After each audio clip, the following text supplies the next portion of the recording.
नरेंद्र मोदी ने आज बिहार के गया में 7,000 रुपए करोड़ की परियोजनाओं का उद्घाटन किया। अपने भाषण में मोदी ने कहा, कांग्रेस के 60 साल के घाव हम भर रहे हैं। विपक्ष ने इसे चुनावी स्टंट करार दिया। राहुल गांधी ने भोपाल में बेरोजगारी के मुद्दे पर युवाओं के साथ संवाद किया। उन्होंने कहा, न्याय योजना से हर परिवार को मिलेगा सामाजिक और आर्थिक संबल। बीजेपी ने इसे जुमलों की बहार बताया।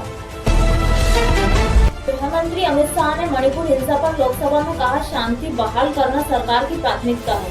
कांग्रेस और टीएमसी सांसदों ने वॉकआउट कर विरोध दर्ज कराया। शाह ने विपक्ष पर राजनीति करने का आरोप लगाया। गांधी ने हिमाचल में महिला सम्मेलन को संबोधित किया। उन्होंने महिलाओं को सशक्त भारत का चेहरा बताया। बीजेपी ने पलटवार करते हुए उसे चुनावी हथकंडा कहा।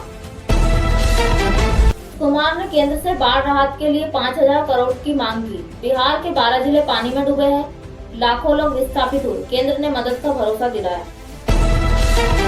कुमार ने अजित पवार पर निशाना साधते हुए कहा, राजनीति सिद्धांतों से चलती है, संपत्ति से नहीं। एनसीपी में जारी अंदरूनी घमासान थमता नहीं दिख रहा है। अजित पवार ने जवाब में कहा, अब वक्त नई पीढ़ी का है।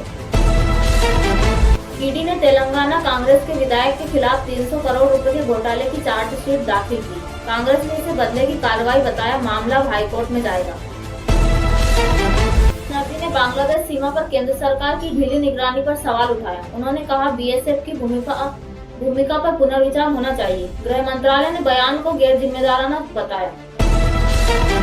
हैदराबाद में जनसभा को संबोधित करते हुए कहा, यूसीसी संविधान विरोधी है।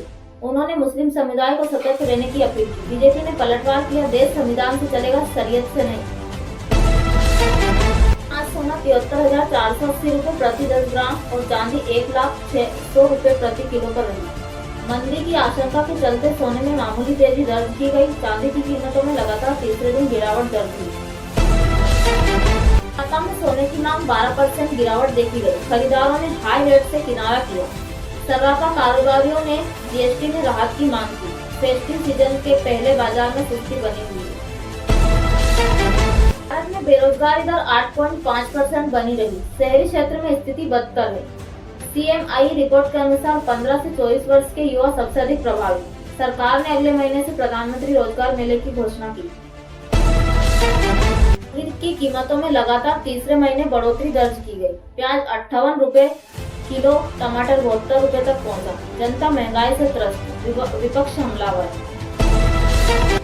छात्रों के लिए 2025 से क्रेडिट ट्रांसफर पोर्टल शुरू करने का ऐलान किया।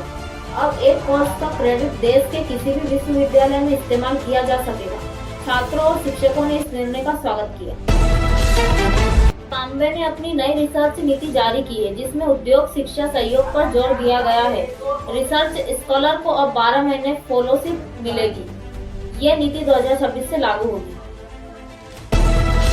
रूस से 6 अत्याधुनिक पनडुब्बियों के निर्माण का समझौता किया। समझौता मेक इन इंडिया के तहत भारत में निर्माण पर केंद्रित है।